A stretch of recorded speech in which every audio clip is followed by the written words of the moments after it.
Señor les bendiga. Estamos nuevamente juntos, unánimes, a pesar de la distancia.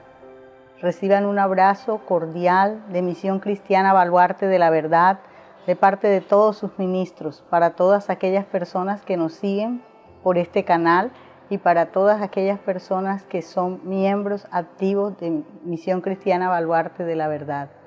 Para nuestros amigos, para todas aquellas personas que simpatizan con la obra de este ministerio, con la obra que hacemos a través de los niños, a través de los jóvenes, a través de las mujeres, con estos 6 años de estar haciendo la obra del Señor en las calles de Barranquilla, Colombia. Les abrazamos virtualmente y estamos gozosos de estar nuevamente juntos, unánimes, reunidos. Estamos gozosos de estar aquí sanos, más que vencedores y victoriosos por aquel que nos llamó de las tinieblas a la luz admirable, precisamente para que contáramos las cosas maravillosas de su poder y de su gloria. Seguimos orando día a día al Señor en medio de esta situación, pero en medio de esta situación Dios ha sido grande con nosotros. En medio de esta situación hemos visto su gloria y su mano de poder.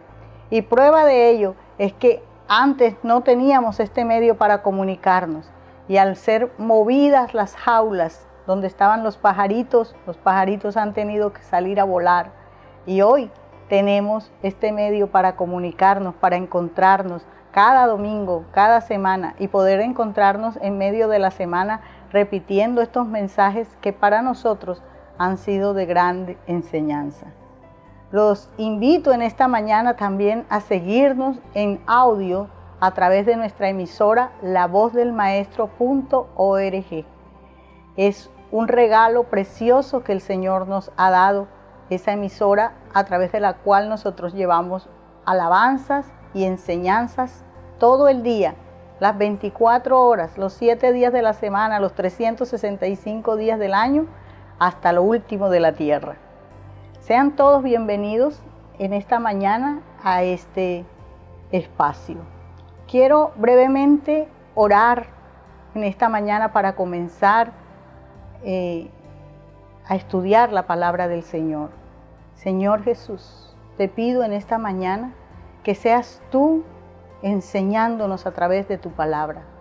Espíritu Santo, la palabra de Dios nos enseña que nosotros no sabemos orar como conviene, pero también nos enseña que tú nos enseñas a orar como es debido, como conviene orar.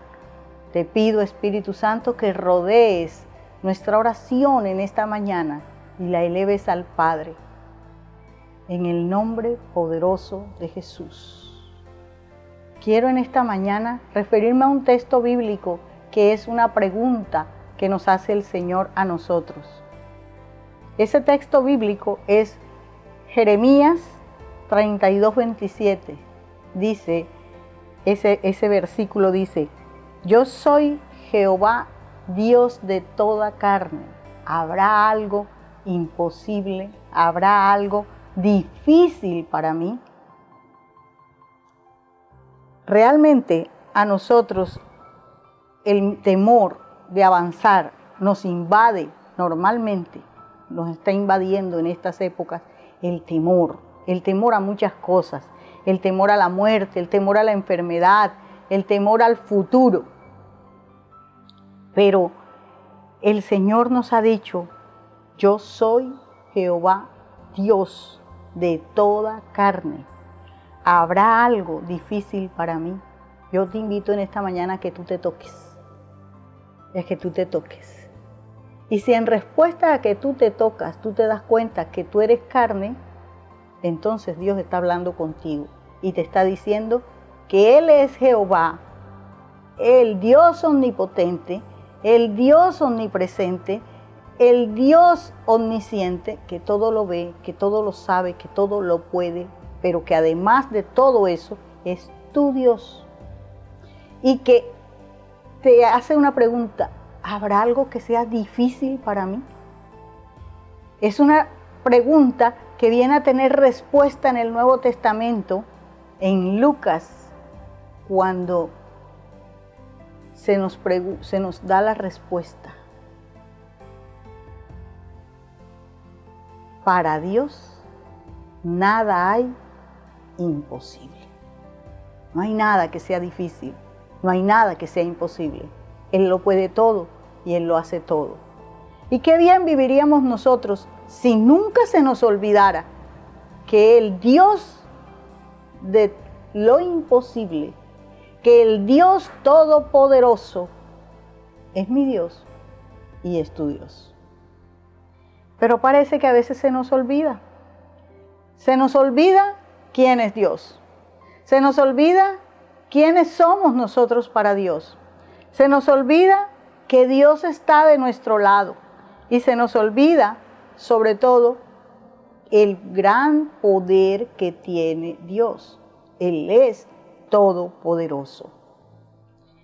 Y cuando a nosotros se nos olvida quién es Dios, tiene que venir el mal momento, tiene que venir la tragedia, tiene que venir la plaga, tiene que venir la enfermedad, tiene que venir muchas circunstancias adversas a recordarnos quién es Dios, quién es Él. Y esto fue lo que le sucedió al pueblo de Israel.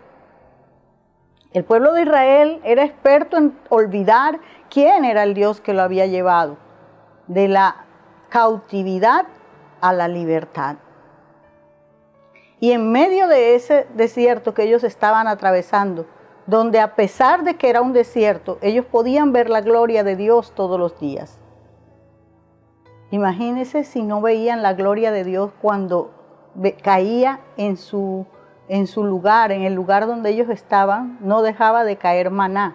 Y con eso ya ellos tenían el sustento. No tenían que trabajarlo, simplemente ir y recogerlo. Y ellos tuvieron todo lo que necesitaron en el desierto. Si necesitaban agua, de la roca les hizo salir agua. Si necesitaban comida, cayó comida del cielo. Que quisieron carne porque añoraban las ollas de carne de Egipto, carne cayó del desierto. Tenían inclusive los animales con que iban a hacer el sacrificio de adoración.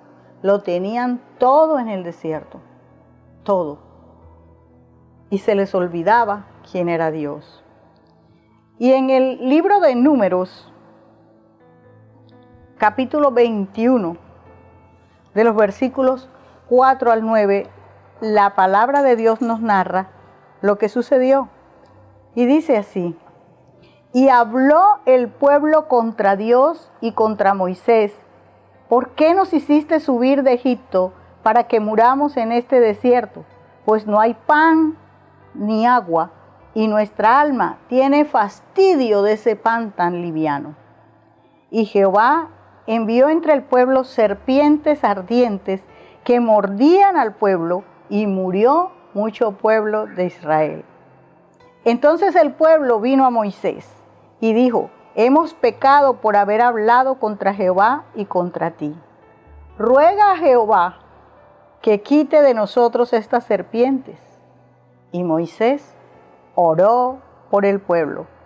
Y Jehová dijo a Moisés: hazte una serpiente ardiente y ponla sobre un asta, y cualquiera que fuere mordido y mirare a ella, vivirá. Y Moisés hizo una serpiente de bronce y la puso sobre un asta. Y cuando alguna serpiente mordía a alguno, miraba a la serpiente de bronce y vivía. Tremendo. Ellos estaban no solo olvidando quién era Dios, sino que además estaban hablando contra Dios, murmurando contra Dios, estaban pecando contra Dios.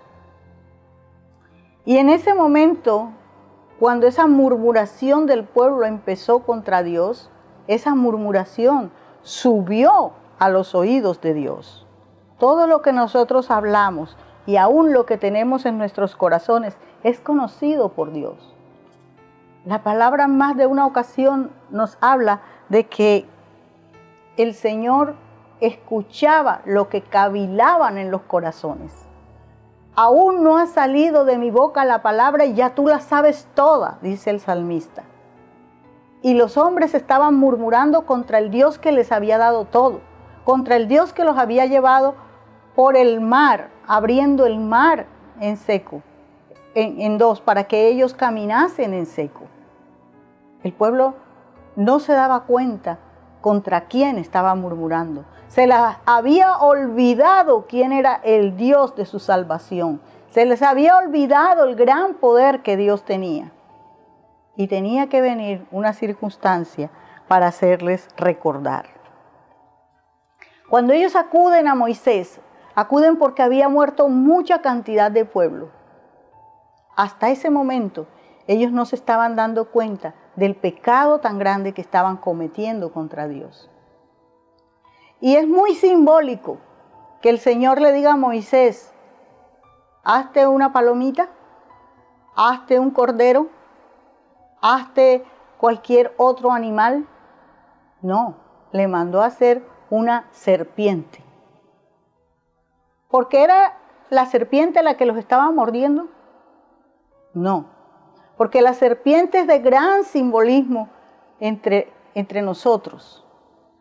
Porque la serpiente, allá en el Génesis, fue usada por Satanás para crear la enemistad entre el pueblo, entre la creación, entre el hombre creado por Dios y su Dios.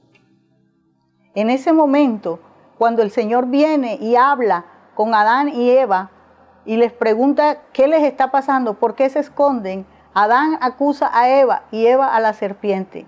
Y el Señor le dice a la serpiente, maldita serás entre todas las bestias y te arrastrarás.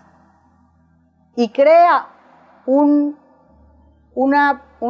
lucha eterna entre la simiente de Eva y la simiente de la serpiente. Y en este momento empieza a simbolizar la serpiente el pecado de la humanidad. Y aquí le dice el Señor a Moisés, fabrica una serpiente ardiente y levántala sobre un asta. Y todo el que la mire, todo el que mire esa serpiente, seguramente se va a sanar. No porque la serpiente tuviese un poder especial, se sanaría porque estaría viendo su pecado. Esto le haría tener en cuenta que es un pecador y que todo pecador necesita arrepentirse, que todo pecador necesita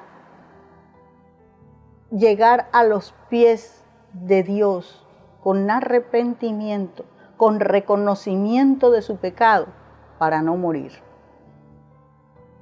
Y esa serpiente empezó a ser la prueba del pecado del pueblo. Cada vez que ellos la veían, se acordaban de que habían murmurado. Cada vez que ellos la veían, sabían que necesitaban arrepentirse, que necesitaban llegar a Dios para que sus pecados les fueran perdonados. La mortandad en ese pueblo, en ese momento, era a causa de su pecado. ¿Será que nosotros, en este momento, podríamos trasladar esa causa a la mortandad que estamos viviendo? Yo pregunto, ¿hay algo difícil para Dios? ¿Qué tendríamos que hacer nosotros en este momento para parar la mortandad? Hay un Moisés en este momento donde nosotros pudiésemos ir a decirle, ora por nosotros, intercede por nosotros. Jesús mismo nos dijo en Juan que así como Moisés había levantado la serpiente para que el pueblo fuese sanado, para que no siguieran muriendo, el Hijo de Dios también tenía que ser levantado en una cruz para que se surtiera ese mismo efecto. Para que todos al mirar al Hijo de Dios en la cruz supiéramos que nuestro pecado iba a ser perdonado allí en la cruz, que tenemos la necesidad del perdón de ese pecado. El Hijo del Hombre no se quedó en la cruz. El Hijo del Hombre murió en la cruz, fue sepultado, resucitó al tercer día y fue ascendido a los cielos. Pero yo quiero que sigamos avanzando. ¿Qué hizo el pueblo después? El pueblo convirtió esa serpiente en un ídolo. Y pasaron los años. Pasaron 700 años o más. Y el pueblo tenía la serpiente como ídolo. Vayamos al segundo libro de Reyes, capítulo 18, versículo 3. Hubo un rey llamado Ezequías. El nombre de su madre fue Abí, hija de Zacarías. A partir del versículo 3 nos dice que Ezequías hizo lo recto ante los ojos de Jehová, conforme a todas las cosas que había hecho David, su padre.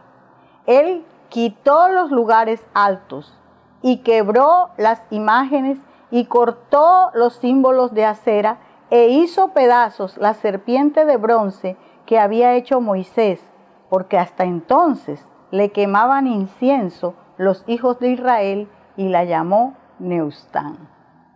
Esa serpiente ya tenía nombre. A esas alturas se había convertido en un ídolo. Ya se le había olvidado a la gente para qué se había hecho y quién realmente era el que había sanado al pueblo de la mortandad. Convirtieron lo que en un momento fue el símbolo para el perdón de los pecados del pueblo en un ídolo. Le quemaban incienso y era adorada la serpiente en ese momento. Los sacerdotes la consideraban un objeto sagrado. Los príncipes una reliquia de un pasado glorioso. Y el pueblo la consideraba una divinidad. Nadie se podía meter con Neustán. Neustán significa cosa hecha de bronce. Pero Neustán pasó a ser el eje de ese pueblo. ¿Cómo nos recuerda eso? A los crucifijos y a todas las cosas que la gente convierte en un ídolo y que creen que de ahí viene su sanidad y que creen que ahí viene de su salvación. Y comienzan la gente en su ignorancia, en su falta de conocimiento, porque la palabra misma dice que por falta de conocimiento se pierde el pueblo de Dios. Comienzan en su falta de conocimiento a levantar ídolos que para nada sirven, que para nada trabajan, que para nada pueden hacer por nosotros. Y la gente empieza a adorar por años y años a esos símbolos. Y quiero abrir un paréntesis especial en esta hora. Porque es doloroso lo que está pasando en Colombia. Porque mientras la iglesia cristiana, que no ha cesado de predicar la palabra, viene diciendo, hemos enseñado de todas las maneras posibles que los ídolos para nada aprovechan, el país acaba de ser consagrado a dos ídolos. El país lo consagró a una virgen y el presidente fue consagrándolo a una virgen y la vicepresidente lo consagró a otra virgen. Es doloroso, porque nosotros estamos luchando, estamos batallando, estamos orándole al Dios del cielo, al Dios verdadero, y no hemos dejado de hablar, no hemos dejado de decir, solo Dios puede hacerlo, solo Dios puede parar la mortandad. Y nuestras palabras han sido vanas. Pero hay una iglesia orando que tiene que permanecer orando y que tiene que permanecer hablando la verdad. Cierro mi paréntesis. El pueblo lo había convertido en un ídolo, en una divinidad. Y por años de años le había puesto incienso a ese ídolo. y se le había olvidado la palabra de advertencia que Dios le había dado. No te harás imagen, no te harás ídolos, no adorarás a un Dios extraño. Pero gloria a Dios que siempre tiene que aparecer un hombre que haga lo correcto delante de Dios. Y el versículo 4 dice, quitó los lugares altos, quebró las imágenes y cortó los símbolos de acera e hizo pedazos la serpiente. Mire los verbos que utiliza ese versículo. Quitó, quebró, cortó e hizo pedazos. Eso es lo que nosotros tenemos que hacer con los ídolos que tenemos en el corazón, con los ídolos que nos presentan, con los ídolos que a veces no solo son imágenes, sino son cosas creadas por nuestra imaginación. Hay un solo Dios para el cual nada es imposible, y ese Dios es Jehová, Padre, Jesús, su Hijo y su Espíritu Santo. Le hizo pedazos la serpiente de bronce que había hecho Moisés, porque hasta ese momento ellos le quemaban incienso. Esto nos habla a nosotros de lo que nosotros tenemos que hacer en nuestras vidas, de la respuesta de Dios para la vida de nosotros, de esa respuesta maravillosa que el Señor nos da en Juan 3, cuando dice, si os he dicho cosas terrenales y no creéis, ¿cómo creeréis si os dijere las celestiales?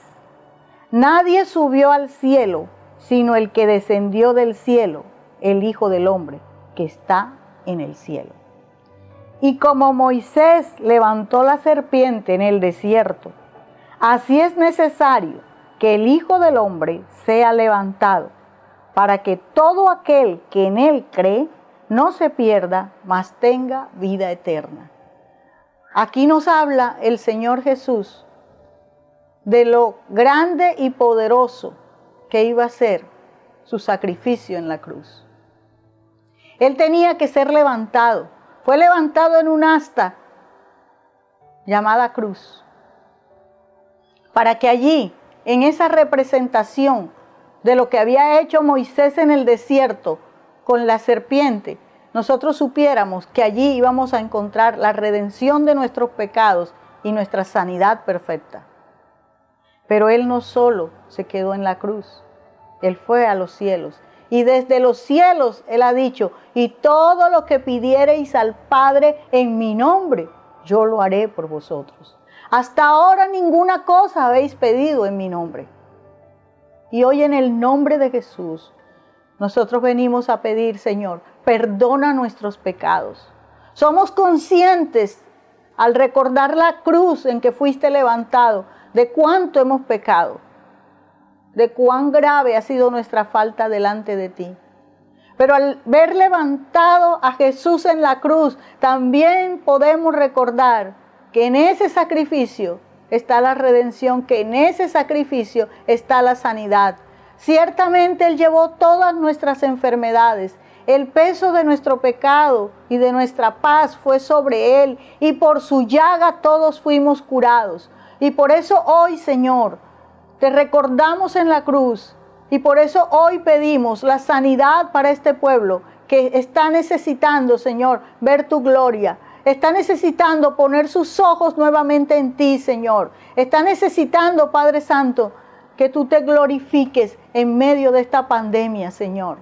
Que esas serpientes ardientes que hoy están mordiendo al pueblo, Señor, y que se llaman las cepas del COVID-19, cesen en su mortandad en este momento. En esta hora, Señor, nosotros no volteamos a ver ídolos, nosotros no volteamos a ver a Neustán, nosotros no volteamos a ver cosas creadas por el hombre.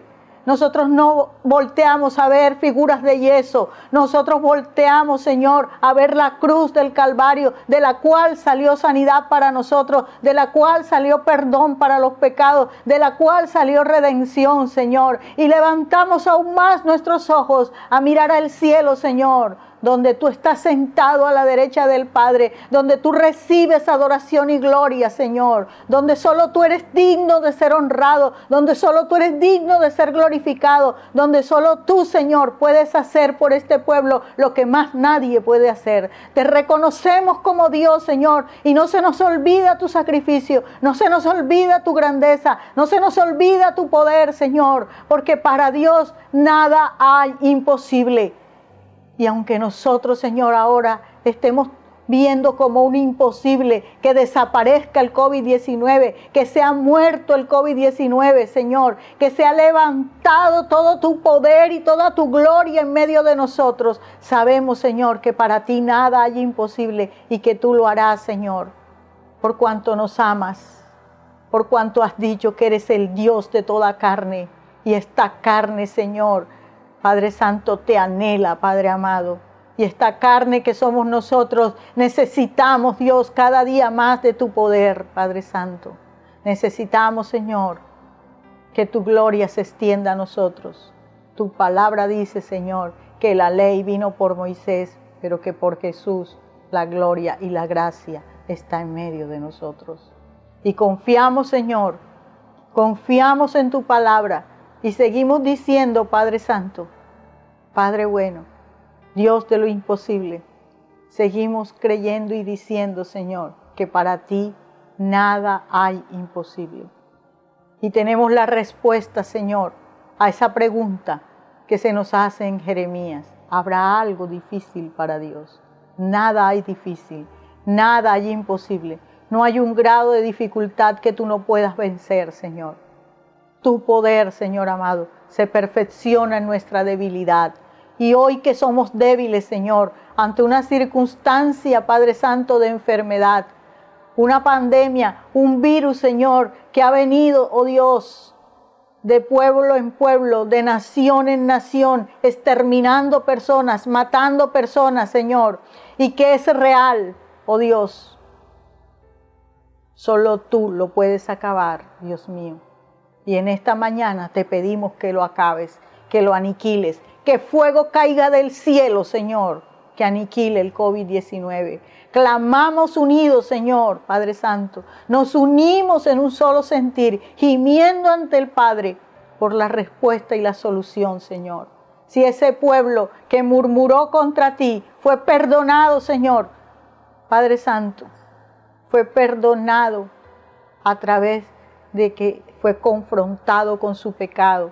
Este pueblo, Señor, Padre Santo, que seguramente ha pecado mucho más gravemente contra ti, necesita, Señor, que tú les perdones, que tú nos perdones, Señor.